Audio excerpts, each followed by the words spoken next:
Speaking of Kamala Harris not even paying lip service to making any changes, much less making the changes, here she is telling Dana Bash what she would do about Israel.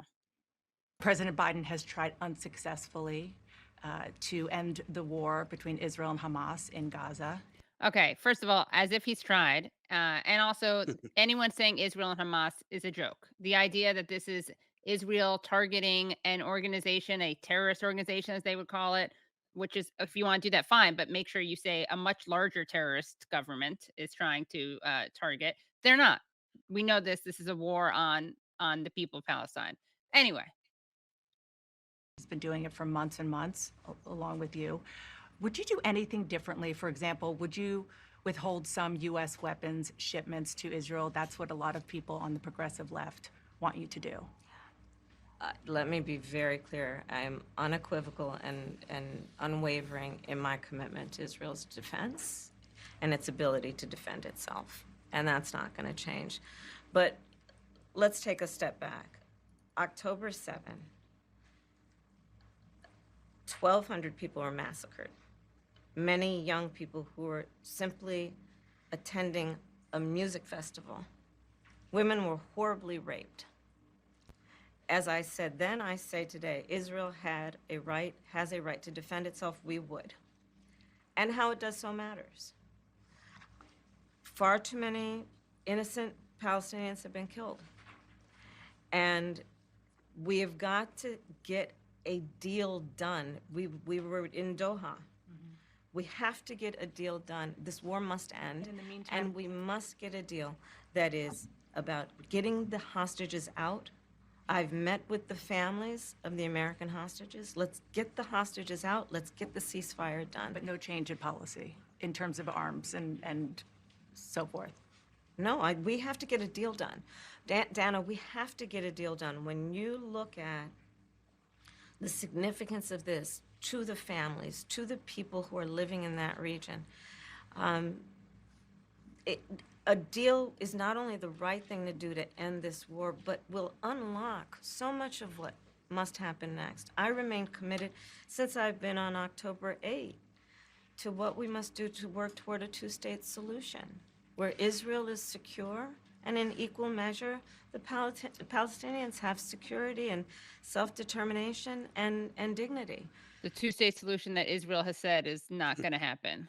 Like, explicitly. We've known it wasn't going to happen, but they've explicitly said that. Yeah, so there's Kamala Harris, not even feeling pressure to pretend to have any difference with Joe Biden.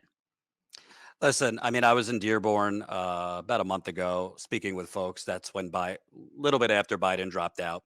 I got news for you. They're not voting for her. I can't speak for all Arab Americans, but I talked to a lot of people. And one woman said it best, your sympathy doesn't stop the bombs. And I also think that I tell my audience, and I think we should just be honest, people could call it anti-Semitic if they want. I happen to be Jewish, so I'm feel very, very easy saying this. Follow the donors. Biden's top donors and now Harris's top donors. Jeffrey Katzenberg is like the co-chair of this campaign. His net worth is just under $1 billion. Ardent Zionist.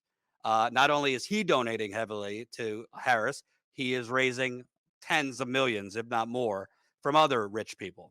Haim Saban, net worth $3 billion. I think he's the top donor to the Democrats, if I'm not mistaken, dating back to Bill Clinton. Hillary, he's given, Pelosi, all of them, Congress, Senate.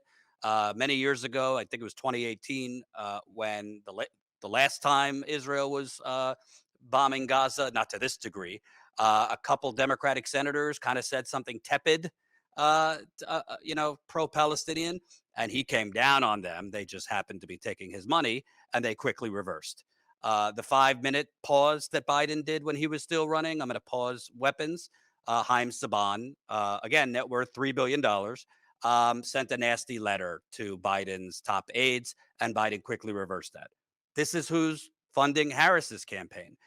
There's a lot of other, and it's not just Jewish donors. There's a lot of donors that are not Jewish, that are just Zionists and very ardently pro-Israel. But there's also a lot of top donors that are very, very wealthy. I mean, look, when Sheldon Adelson was alive, Republicans went to kiss his ring first. The Right. casino, the rich casino guy.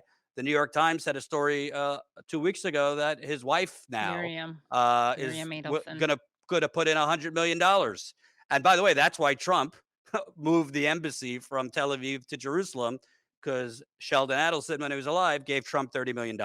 So bottom line, I mean, the media can, cheer on her crocodile tears are a little better than Biden's, but she's not going to do anything because the money comes first. They believe they need to outraise Trump.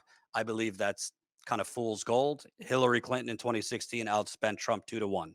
Uh, it's not, the money is not, and once the good vibes from the convention dissipate, which I believe they already are, it's not just Arab Americans. I mean, we've seen from the protests a whole younger generation, I would say age 18 to 35, before October 7th, they were already softening on Biden, fleeing because of inflation, because of the student debt, climate.